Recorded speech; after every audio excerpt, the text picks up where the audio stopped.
오늘 우리에게 주신 하나님의 말씀은 창세기 34장 18절에서 31절 말씀입니다.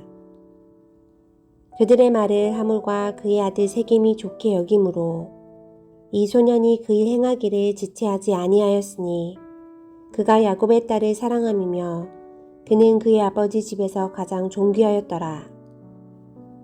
하물과 그의 아들 세겜이 그들의 성읍 문에 이르러 그들의 성읍 사람들에게 말하여 이르되 이 사람들은 우리와 친목하고 이 땅은 넓어 그들을 용납할 만하니 그들이 여기서 거주하며 매매하게 하고 우리가 그들의 딸들을 아내로 데려오고 우리 딸들도 그들에게 주자. 그러나 우리 중에 모든 남자가 그들이 할례를 받음같이 할례를 받아야 그 사람들이 우리와 함께 거주하여 한 민족 되기를 허락할 것이라. 그러면 그들의 가축과 재산과 그들의 모든 짐승이 우리의 소유가 되지 않겠느냐. 다만 그들의 말대로 하자. 그러면 그들이 우리와 함께 거주하리라. 성문으로 출입하는 모든 자가 하물과 그의 아들 세겜의 말을 듣고 성문으로 출입하는 그 모든 남자가 할례를 받으니라.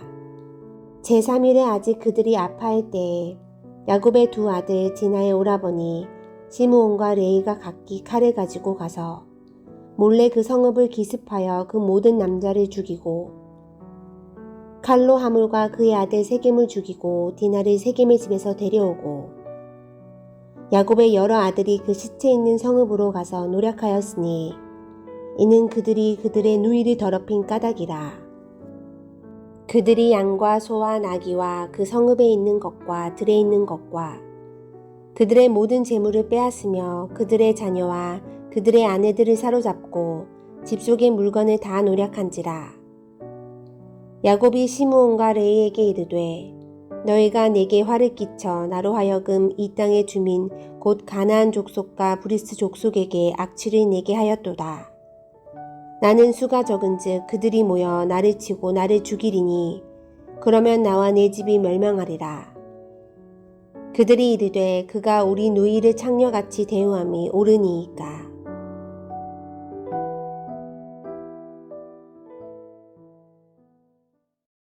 야곱은 20년 전에 고향을 떠날 때 만일 자기가 하나님이 약속하신 대로 고향 땅으로 무사히 돌아오게 된다면 자신이 돌을 세우고 그 위에 기름을 붓고 이름을 지은 이 베델에 돌아와서 하나님의 집을 세우겠습니다 라고 약속을 했습니다. 베델은 벳이 집이고 엘이 하나님, 하나님의 집이라는 뜻이었습니다.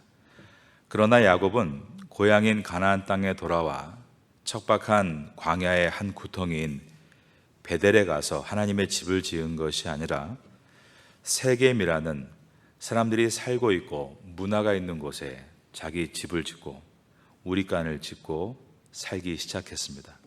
그리고 그곳 이름을 우리 혹은 장막이란 뜻인 숫곳이라고 지었던 것입니다. 그곳에서 몇 년간을 살고 있었습니다. 그러는 동안 딸 디나가 소녀가 돼서 혼자 세겜 땅을 구경하러 나갔다가 그만 세겜의 추장에게 강간을 당하고 맙니다. 세겜은 디나를 아주 만족스럽게 생각했습니다. 그래서 그의 아버지가 야곱을 찾아옵니다.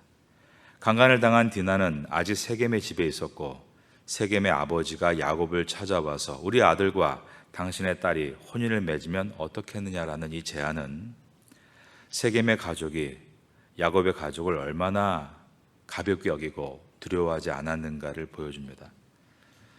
세겜도 와서 디나의 아버지인 야곱과 디나의 남자 형제들에게 이런 사과를 하지 않습니다. 용서를 구하지도 않고 바로 이렇게 말을 합니다. 34장 11절을 보시면 세겜도 디나의 아버지와 그의 남자 형제들에게 이르되 나로 너희에게 은혜를 입게 하라. 너희가 내게 말하는 것은 내가 다 주리니. 이런의 사과도 없이 그저 돈으로 다 채우겠다는 이러한 말을 하고 있는 것입니다. 이 소녀만 내게 주어 아내가 되게 하라. 아무리 큰 혼수와 예물을 청할지라도 너희가 내게 말한 대로 주리라. 이것은 세겜이 또한 야곱의 가족을 얼마나 가볍게 여기고 있었는가를 보여줍니다. 세겜은 세겜성의 추장으로서 일개 한 가족인 야곱을 전혀 두려워하지 않았다는 것입니다. 인간은 항상 교만할 때 타락으로 이어갑니다. 세겜은 자신에게 주어진 힘을 가지고 쾌락에 사용했고 교만함에 이르는 인간의 죄성을 대표하고 있습니다. 오늘날도 그렇지 않습니까? 재물이 많으면 마치 자기가 하나님인 양 사는 사람들이 있습니다. 자기 마음대로 하는 건 다 법이고 무전 유죄가 되고 유전 무죄가 되는 이 사회상은 인간에게 인간이 보여주는 대표적인 죄성인 것입니다. 야곱의 아들들은 디나가 강간한 것으로 인해서 복수의 칼을 갑니다. 그들은 세겜 사람들을 모두 죽이기 위해서 계략을 꾸몄습니다. 그것은 우리의 문화는 한 가족이 되기 위해서는 반드시 해야 할 과정이 있다는 것입니다. 그것은 바로 할례를 행해야 한다. 세겜 사람들이 할례를 하면 우리 딸들을 당신들이 데려갈 수 있고 당신들의 딸을 우리가 데려가서 한 가족이 되고 함께 살 수 있다라고 했습니다. 하지만 할례를 거절한다면 당장 디나를 데려가겠다라고 했습니다. 이것은 세겜 남자들이 할례를 했을 때 아파서 꼼짝 못하는 동안 모두 죽이려는 속셈이었습니다. 그런데 이 제안에 추장 세겜과 그의 아버지 하몰이 좋게 여겼다. 자, 이것은 세겜성의 이름으로 딴 추장 세겜이 그 성에서 그만큼 유력한 존재였기 때문에 그가 사랑하는 여인을 위해서라면 성사람 모두가 세겜의 명령을 따라서 할례를 행할 수 있었다. 그런 순진함 때문만은 아니었습니다. 오늘 본문은 추장 세겜과 그의 아버지 하몰 그리고 세겜의 남자들이 왜 고분고분 할례를 하려고 했는가 그 이유를 설명해 줍니다. 자, 이제 오늘 본문의 첫 절인 창세기 34장 18절과 19절을 보겠습니다. 그들의 말을 하몰과 그의 아들 세겜이 좋게 여김으로 이 소년이 그 일 행하기를 지체하지 아니하였으니 그가 야곱의 딸을 사랑함이며 그는 그의 아버지 집에서 가장 존귀하였더라. 이것만 보면 추장 세겜이 가장 존귀한 자였고 또 그가 디나를 정말로 사랑해서 이렇게 할례를 행하고 있었다. 이렇게 보여집니다. 그런데 그것이 아니었다는 것입니다. 이제 20절을 보면 아버지 하몰과 아들 세겜이 사람들을 모아놓고 뭐라고 말하는지를 들어보겠습니다. 하몰과 그의 아들 세겜이 그들의 성읍 문에 이르러 그들의 성읍 사람들에게 말하여 이르되 이 사람들은 우리와 친목하고 이 땅은 넓어 그들을 용납할 만하니 그들이 여기서 거주하며 매매하게 하고 우리가 그들의 딸들을 아내로 데려오고 우리 딸들도 그들에게 주자. 하몰과 세겜이 성문으로 갔다라고 했습니다. 그것은 사람들이 많이 모여있는 장소였습니다. 그리고 내려다보며 말할 수 있는 재판도 하고 회의도 진행하는 그러한 단상이 있었기 때문에 보통 연설을 하는 장소로 많이 이용되었습니다. 하몰과 세겜은 야곱의 딸들과 가축들 그리고 그의 소유에 대해서 먼저 이야기합니다. 그리고 그들은 우리와 지금 함께 섞여 살기를 원하는데 그러면 우리가 할례를 행해야 한다라고 말합니다. 22절입니다. 그러나 우리 중에 모든 남자가 그들이 할례를 받음같이 할례를 받아야 그 사람들이 우리와 함께 거주하여 한 민족 되기를 허락할 것이라. 그러면서 우리가 할례를 하고 그들과 섞여 살게 되면 그 다음 어떤 일이 벌어지는 것인가? 자, 생각해 보자는 것입니다. 그들의 모든 재산이 결국 우리의 것이 되는 것이 아니냐라고 말을 하고 있습니다. 즉 디나를 너무 사랑하는 남자의 순종으로 할례를 하겠다는 것이 아니라 그들과 통혼함으로써 그들의 재산을 모두 탈취하려는 속셈이 들어있었던 것입니다. 23절입니다. 그러면 그들의 가축과 재산과 그들의 모든 짐승이 우리의 소유가 되지 않겠느냐? 다만 그들의 말대로 하자. 그러면 그들이 우리와 함께 거주하리라. 어쩌면 세겜 사람들은 이런 일들을 이미 여러 차례 해왔는지 모르겠습니다. 결국 그들의 모은 모든 소유물이 자기들에게로 귀속되는 것을 여러 번 해왔기 때문에 이번에도 자신들에게 일하지 않고 얻을 수 있는 불로소득을 좋아하며 이 기회를 잡으려고 했던 것입니다. 24절입니다. 성문으로 출입하는 모든 자가 하물과 그의 아들 세겜의 말을 듣고 성문으로 출입하는 그 모든 남자가 할례를 받으니라 라고 했습니다. 할례란 무엇입니까? 남자의 생식기의 살을 도려내는 것입니다. 한국 남자들이 하는 포경수술과 비슷합니다. 포경수술을 하면 그것이 남자의 급소이기 때문에 움직일 엄두가 나질 않습니다.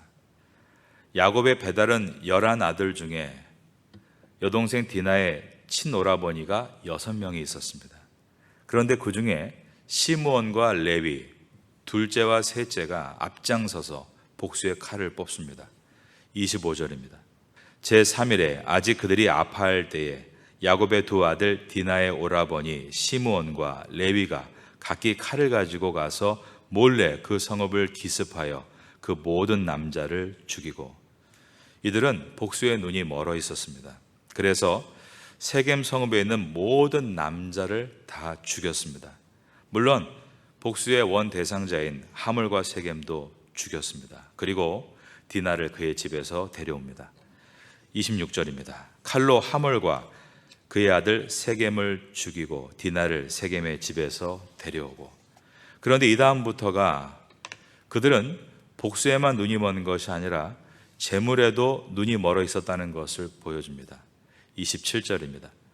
야곱의 여러 아들이 그 시체 있는 성읍으로 가서 노략하였으니 이는 그들이 그들의 누이를 더럽힌 까닭이라. 야곱의 아들들 중에 여러 아들들이 남자들이 죽은 그 성읍에 들어가서 노략질을 했다는 것입니다. 그 이유에 대해서 이는 그들이 그들의 누이를 더럽힌 까닭이다라고 했습니다. 성경이 이것을 붙인 이유는 이것이 합당한 이유였다가 아니라 이 이유는 핑계에 불과하다는 것을 말하기 위해서입니다. 정말 정의의 심판이었다면 그 다음 이어지는 28절과 29절이 나와서는 안 되는 것입니다. 28절에 보면 그들이 양과 소와 나귀와 그 성읍에 있는 것과 들에 있는 것과 29절에 그들의 모든 재물을 빼앗으며 그들의 자녀와 그들의 아내들을 사로잡고 집 속의 물건을 다, 저를 따라하겠습니다, 노략한지라. 이 사건은 야곱의 아들들이 승리한 사건처럼 보이지만 이 사건은 야곱의 아들들이 세겜에 사는 동안 욕심과 욕망에 빠져서 세속화되어 버렸다는 아주 슬픈 사건인 것입니다. 이제 야곱이 나서야 했습니다. 그리고 바른 말을 해야 했습니다. 그런데 이제 보게 될 야곱의 말은 지난 20년 동안 많이 변했다라고 생각한 야곱이 여전히 씻어내지 못하는 세상적인 때가 남아있다는 것을 보여줍니다. 30절입니다. 야곱이 시므온과 레위에게 이르되 너희가 내게 화를 끼쳐 나로 하여금 이 땅의 주민 곧 가나안 족속과 브리스 족속에게 악취를 내게 하였도다. 여기까지 보면 야곱은 자식들에게 그들이 무엇을 잘못했는지 이제 바르게 짚어주고 돌이키는 말을 할 것처럼 보입니다. 그러나 그 다음 문장을 보면 정말로 아쉽고 실망을 주고 매우 아픔을 주는 절망적인 말을 합니다. 거기에 보니까 나는 수가 적은즉 그들이 모여 나를 치고 나를 죽이리니 그러면 나와 내 집이 멸망하리라. 나라고 말하면서 야곱이 지금 화를 내는 이유는 자식들의 불의한 일을 한 것 때문이 아니라 자식들의 경솔한 짓 때문에 나를 죽일 것이다. 내 집이 망할 것이다. 이러한 두려움 때문이었습니다. 그렇다면 야곱의 계획은 무엇이었다는 것인가? 야곱은 디나가 강간을 당했을 때 자기의 세력이 세겜의 세력과 차이가 있으니 이번에 사태를 대충 무마시키고 계속 세겜에서 살기를 바라고 있었다는 것입니다. 패기 있고 열정적이었던 야곱은 도대체 어디 간 것입니까? 도대체 세겜에서 어떠한 세상 맛을 보았길래 이렇게 연약한 사람으로 무너져 있단 말입니까? 딸은 세상의 재미를 찾아 비행 청소년이 되었고 아들들은 강도로 변한 것입니다. 창세기 34장이 이 창세기에서 이것을 넣은 이유는 바로 이것입니다. 성도로 부름받은 하나님의 사람들이 성도로서의 순례 여행을 멈추는 순간 얼마나 빠르게 세속화되어 갈 수 있는가를 보여주는 것이 이 34장인 것입니다. 야곱은 디나를 세겜에게 넘겨줌으로 많은 지참금을 받고 세겜에서 머물러 살려고 했습니다. 그러나 오늘 본문의 마지막 절인 31절에서 아들들이 아버지 야곱을 향해서 말합니다. 자, 31절 다 같이 읽어보겠습니다. 그들이 이르되 그가 우리 누이를 창녀같이 대우함이 옳으니까. 이렇게 울부짖는 것에는 그들이 이르되 그가 우리 누이를, 그가가 세겜이지만 또한 야곱도 포함하는 것입니다. 아버지가 우리 누이를 창녀와 같이 대우함이 옳습니까? 라고 울부짖는 것입니다. 자식은 부모의 거울이다라는 말이 있습니다. 죄짓고 탈선하고 방황하는 자식들의 뒤에는 부모가 있습니다. 그런데 그렇게 죄짓고 탈선하고 방황하는 자식들이 부모에게 분노하는 것은 부모가 바르고 건전한 신앙인이어서가 아닙니다. 부모가 바르고 건전한 신앙인인 척할 때입니다. 바르고 건전한 신앙인인 척하면서 세상과 똑같은 말을 하고 있고 똑같은 결정을 하고 있고 똑같은 행동을 할 때 자녀들은 분노하는 것입니다. 그리고 자녀들의 인생길을 망치게 됩니다. 그런데 여러분, 부모가 망쳤다면 또한 부모가 회복시킬 수 있는 것도 있는 것입니다. 이제 앞으로 보게 될 야곱이 베델로 올라가는 모습은 부모가 망쳤지만 또한 부모가 회복시킬 수 있다는 희망의 메시지가 될 것입니다.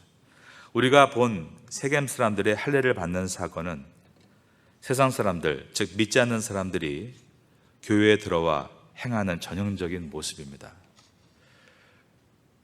불순한 의도로 할례를 받는 것처럼 불순한 의도로 교회에 들어오는 사람들도 있는 것입니다.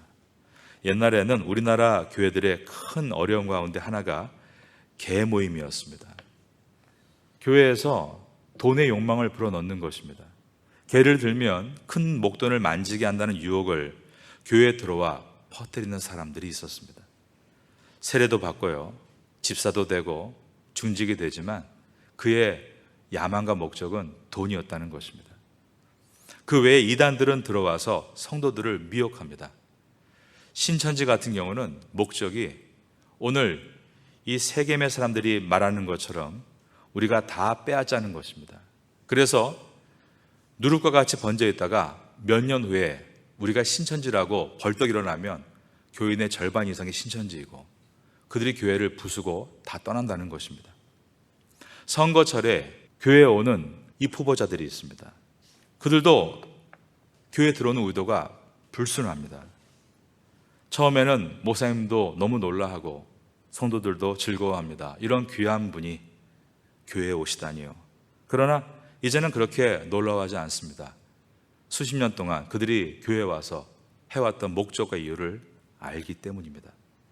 지금은 이제 그 열기가 사라졌지만 다단계도 마찬가지입니다. 한동안 한국에 있는 큰 교회, 중형교회, 작은 교회들을 얼마나 어렵게 했는지 모릅니다. 이처럼 불순한 의도를 가지고 교회에 들어와서 세겜 사람들과 같은 일들을 하는 사람들도 있습니다. 오늘 본문에서 야곱의 아들들의 모습도 우리가 돌아봐야 합니다. 그들은 복수를 하고 항변했습니다. 그러나 자신의 주머니를 채우려는 지독한 이기주의입니다. 이러한 모습은 역사에 무수히 나타났었습니다. 정의를 위해서라고 하면서 일어났던 십자군 전쟁이 그렇습니다. 유럽이 아프리카, 아메리카 그리고 아시아의 침략은 그것이 복음을 위해서라고 했지만 결국 자신들의 주머니를 불리고 싶은 욕망 때문이었습니다. 성도라고 하면서 하나님의 언약의 상징인 할례를 이용해서 함정을 파고 있는 이 야곱의 아들들, 사람을 마구 죽이고 빼앗으면서 어떻게 하나님의 사랑과 축복을 기대할 수 있겠습니까? 자녀들에게 신앙적 가르침을 주지 못한 야곱을 또한 생각해야 합니다. 부모가 세상에 빠져 있으니 이러한 엄청난 결과가 나타났다는 것입니다. 세상에 대한 호기심으로 위험한 여행을 떠났던 이 디나도 우리가 생각할 수 있기를 바랍니다. 우리는 오늘날 기독교인들이 가지고 사는 잘못된 가치관에 대해서 이 야곱과 야곱의 아들들과 디나를 통해 돌아보게 됩니다. 그리고 나에게 적용하며 돌이킬 것을 볼 수 있어야 합니다. 우리는 자신의 잘못은 간과한 채 다른 사람만 비난하고 있지 않는지를 돌아봐야겠습니다. 하나님은 우리가 다른 사람의 잘못에 집중하기보다 우리가 하나님의 음성에 귀를 기울이기를 원하고 계시기 때문입니다. 우리가 하나님께 집중할 때 하나님은 우리의 분노하게 하는 억울한 상황에서도 선한 일이 되도록 바꾸실 수 있는 능력의 하나님이십니다. 그리고 당신의 사랑으로 지금은 불가능한 것 같지만 원수까지도 사랑할 수 있는 성숙함을 우리에게 부어주시는 것입니다. 그럴 때 진짜 복의 문이 열리고 그럴 때 그가 살고 있는 땅이 바뀌는 것입니다. 저 여러분이 태국 땅에 살면서 이 파타야에서 파타야라는 세속화에 빠져드는 것이 아니라 하나님의 사람으로 파타야를 변화시켜 나아갈 수 있는 샘물이 될 수 있기를 예수님의 이름으로 축원합니다.